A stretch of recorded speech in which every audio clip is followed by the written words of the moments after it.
Ah, there you are again, upright, breathing, flickering in the blue glow of a screen like a moth who never learned. It's late or early, depending on how much you've given up. 2:17 a.m. probably, the witching hour for the emotionally literate, the untherapied, the overthought and underheld. Welcome back. You're not here for comfort, I know.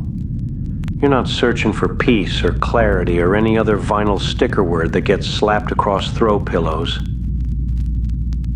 You want the truth, or what's left of it. Shaken, not solved. And tonight it starts with a prison. Not the exciting kind with shivs and yard time. No, yours is quieter, more handcrafted. A bespoke oubliette. Mortar made of politeness, bricks laid by tiny fears that wear slacks and show up on time. You built it yourself, didn't you? Every "no, it's fine" you didn't mean. Every laugh you forged like counterfeit currency in the hopes that someone might spend affection on you. You didn't notice at first. The walls went up in compliments, promotions, likes. God help us, likes. And then one day you looked up and realized the door was gone. Because it never was a door. It was just another mirror. And every time you asked, "Who am I?" it answered, "Who do you need me to be?" No one asked you to do it, that's the worst part. No captor, no villain.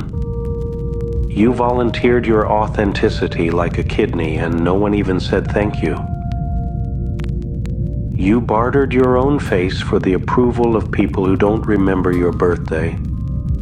You clung to control like a toddler with a balloon, convinced that if you let go, something unspeakable would happen.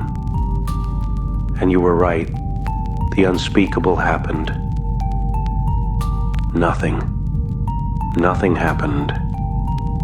Because control is a lie, an exceptionally well-lit, algorithmically curated lie. It sells. It has an app.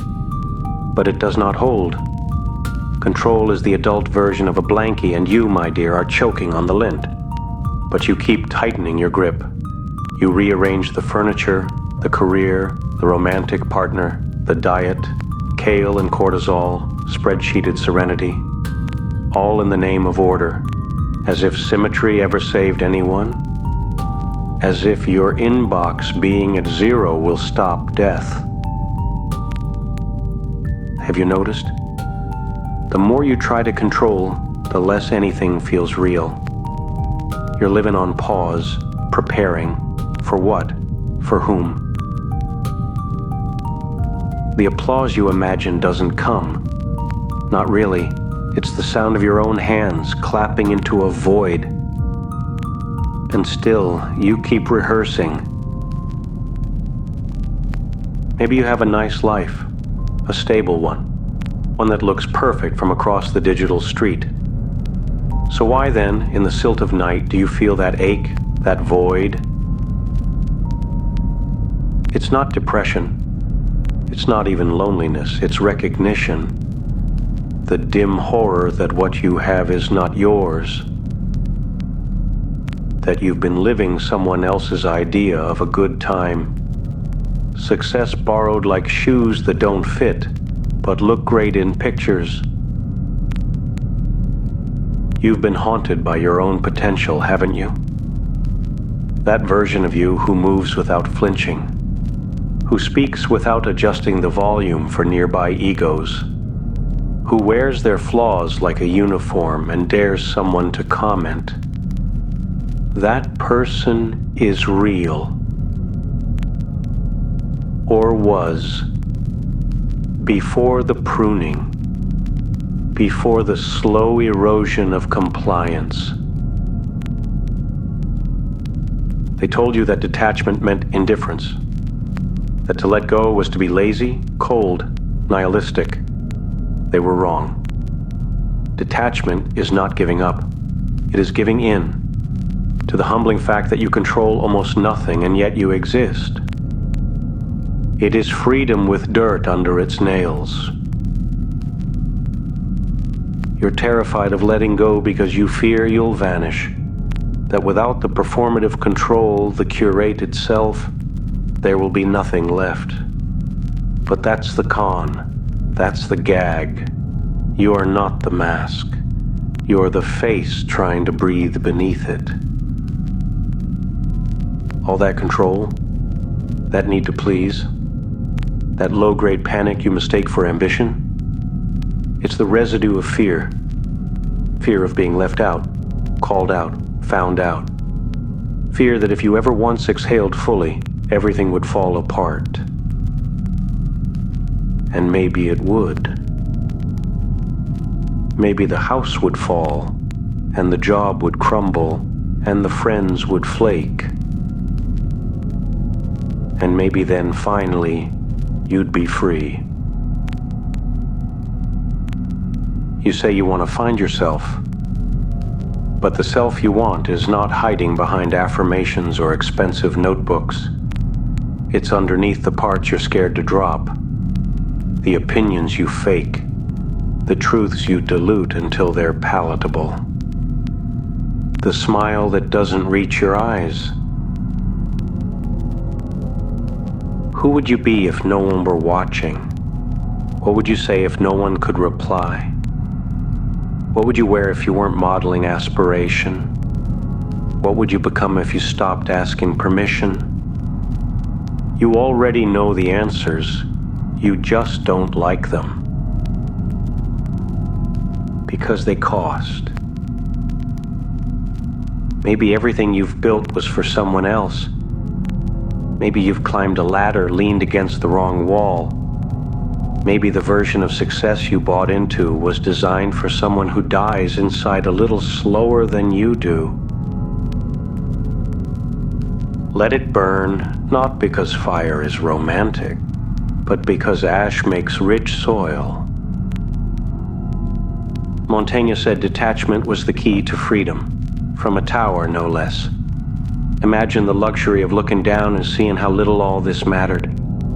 He saw clearly what most of us Netflix passed, that the race for approval is a treadmill. You run and end up winded in the same damn spot, wondering why your knees hurt and no one claps. The scariest thing about authenticity isn't that you might lose people. It's that you might lose yourself and realize you never had one to begin with. That you were a collage of expectations, stitched together with likes and feedback forms. And yet, there's beauty in that rubble, in the silence after you stop pretending, in the echo of your own voice saying something true, even if no one hears it, especially if no one hears it. We've confused effort with worth, hustle with value, curated trauma with personality. We're all narrating ourselves like unpaid interns in a reality show no one watches. Today I made progress. Did you? Or did you just color inside the lines someone else drew? You want peace? Stop performing. You want freedom? Stop clinging. You want sleep? Then stop rehearsing tomorrow's version of you like it's a Broadway premiere. Maybe tonight, just tonight, let the scaffolding fall, let the edges blur, let the chaos be a lullaby, not a problem. Maybe you're not broken. Maybe you're just tired of the character you've been forced to play. Stories matter. But not all stories are yours. And the ones you inherited, the ones you perform to stay safe, stay liked, stay stable, they rot from within. Rewrite, not loudly, not all at once. Just whisper something different to yourself. One line, one truth, No audience required, because the only thing more tragic than being misunderstood is being applauded for something you never wanted to be. Let that be your final rebellion, a soft refusal to be anything other than real.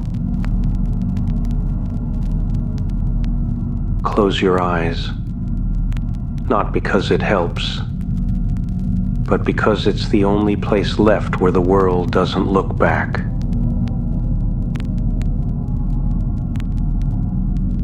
Good night, darling author of your own undoing.